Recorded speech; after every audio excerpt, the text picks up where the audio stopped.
This video just talks about straight line and double declining balance depreciation.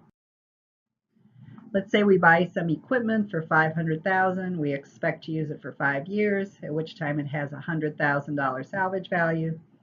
As always, debit equipment, credit cash when you buy the asset.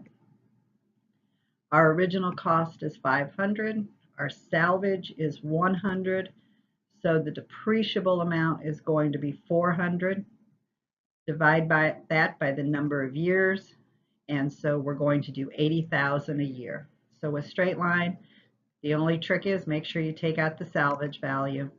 Depreciation expense, accumulated depreciation for the 80, and we'll do that 5 times. When we're done then, notice that our book value at the end is $100,000. And if we don't sell it in year 5, it will just stay there until we eventually do sell the asset.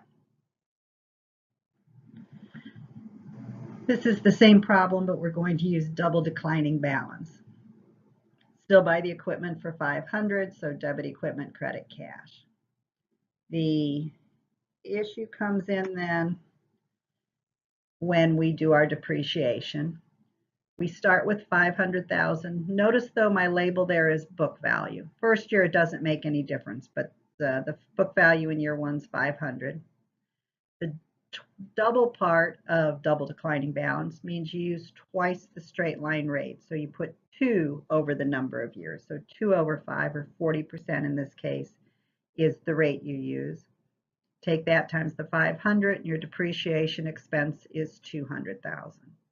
So notice here I ignored the salvage value. You don't use that when messing with your percentage. That will come in a little bit later, so just hold your horses. For now, just your book value times twice that straight line rate. The second part of that name of the method is declining balance, and that's because we use the book value, which goes down every year, which declines every year.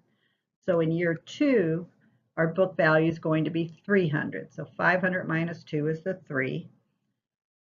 The book value then is $300. I want to take that times twice the straight line rate to get $120.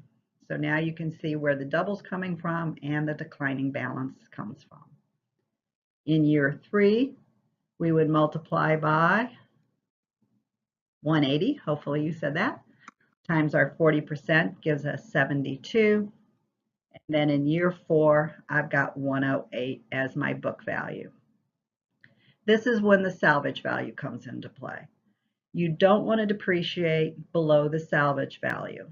We don't know when, using double declining balance, you're going to hit the number, but at some point you're going to, if I take 40% of a number, it's going to go below the salvage value. In this case, it's happening to us in year 4.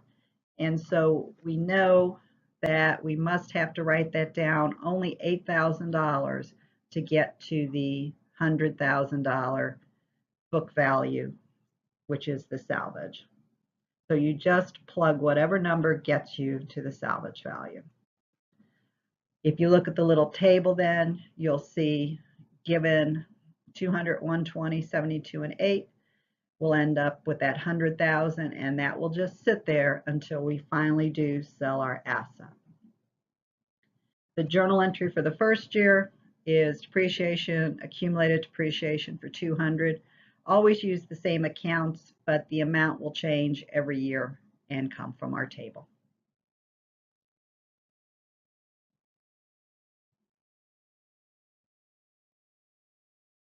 That's all there is to it. And this is my dog, Lucky, also with a goofy hat on.